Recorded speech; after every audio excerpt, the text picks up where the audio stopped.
All right, fellas, this will be the Week 13 recap video. So jumping into it here, the GOAT this week was Grayson's team, putting up 146 points. Pretty low-scoring week overall for the league, but for Grayson's team, had a big game out of A.J. Brown. Otherwise, team performed pretty up to par. On the WOT this week, we have Joe for the fourth week in a row. Not much to say here. Zay Flowers, 0-point game, and just the rest of Joe's team not performing well. And for Sam, also tied for the WOT this week, Justin Jefferson with only 2 points and Travis Etienne with only 4 points this week. Bad week there for Sam.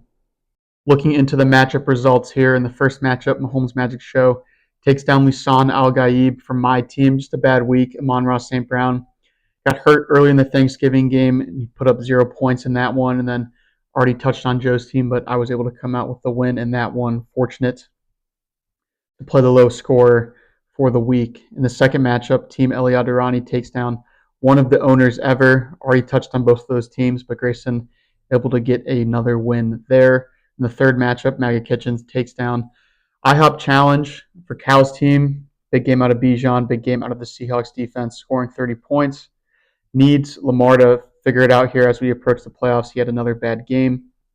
For Tim's team, everybody in the lineup pretty much performed as expected, except Michael Pittman Jr. dropped a 2-point game.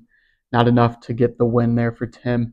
In the fourth matchup, Taylor Made took down Big Papa for Alex's team.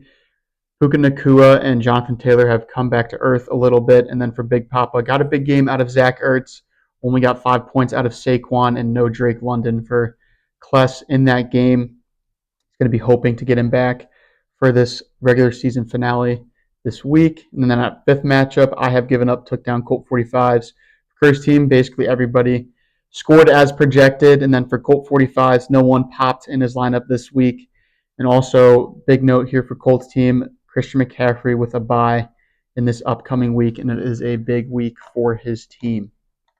Taking a look at the standings here, this is basically as competitive as you can get here in fantasy football. 9 teams still alive with 1 week to go in the regular season. As opposed to breaking too much down here, I'm going to make a separate video. It's going to come out probably pretty late tomorrow night. It's going to be a Rooter's Guide where I look at each individual team scenario and what you should be rooting for your team's best interests. Looking at the upcoming matchups here, what is interesting to me is that in all of these matchups, it's not necessarily a win and get in. You're going to need to win your matchup and also get help somewhere else. So I just think it'll be a pretty active weekend and definitely generates many different possibilities for how this could shake out. But that's all I have for this recap video. And like I said, the Rooter's Guide video will be out tomorrow. So thank you guys.